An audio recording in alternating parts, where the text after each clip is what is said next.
ते आपलं वार्षिक प्रमाण यावर्षी सप्त्याचं नियोजन आहे, त्या अनुषंगाने काय सांगता? मूर्ती प्राणप्रतिष्ठा करून विश्वकर्माची मूर्ती प्राणप्रतिष्ठा करून आज हा दुसरा वर्धापन दिवस आहे. त्या वर्धापन दिवसानिमित्तानं आम्ही 11 डिसेंबर ते 17 डिसेंबर भागवत कथेचं आयोजन आहे आणि 18 तारखेला काल्याचं कीर्तन आहे आणि मग तिची महाप्रसाद म्हणून सांगता आहे. भाविकांना काय संदेश द्या? भाविकांना एक नम्र विनंती आहे आमची व एक भागवत कथेचं आयोजन आहे, आपण सगळ्यांनी त्या अनुषंगाने त्याचा लाभ घ्यायचा आहे.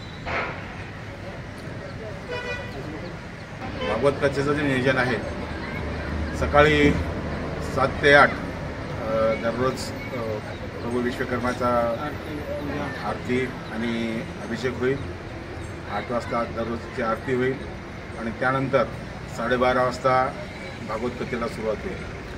भागवत कथा संपल्यानंतर 4:30 पर्यंत भागवत कथा संपेल आणि 5 वाजताच्या नंतर हरिपाठाला सुरुवात होईल आणि हरिपाठ संपल्याच्या नंतर संध्याकाळचा कार्यक्रम संपून जाईल आणि मग असं सतत 1, 2, 3, 4, 5 दिवस झाल्यानंतर 6व्या दिवशी हीच प्रोसेस राहील, पण संध्याकाळी त्या दिवशी कीर्तन राहील. 7व्या दिवशी पण कीर्तन राहील आणि 8व्या दिवशी काल्याचे कीर्तन होऊन त्याची सांगता होईल. भागवतकार कोण आहेत सर? भागवतकार हबप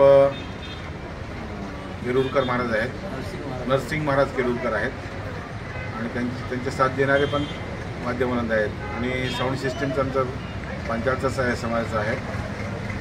काल्याच्या दिवशी कीर्तन कोणाचं असणार आहे? काल्याच्या दिवशी कीर्तन आहे अरविंद महाराज सोनखेडकर. काल्याची सुरुवात आणि समाप्ती कधी होणार आहे? काल्याच्या कीर्तनाची सुरुवात 10 वाजता सुरू होईल आणि 12 वाजता काल्याचं कीर्तन संपेल आणि 12 वाजता प्रभू विश्वकर्मा आरती संपल्याच्या नंतर महाप्रसादात सुरुवात होईल. जनतेला तुम्ही काय आवाहन करणार आहात? जनतेनं आमचं हेच आव्हान आहे की जास्तीत जास्त प्रमाणात येऊन ह्या कथेचा आणि लाभ घ्यावा व देवाचं दर्शन घ्यावं आणि देवाचा आशीर्वाद घ्यावा हीच आमची नम्र विनंती आहे.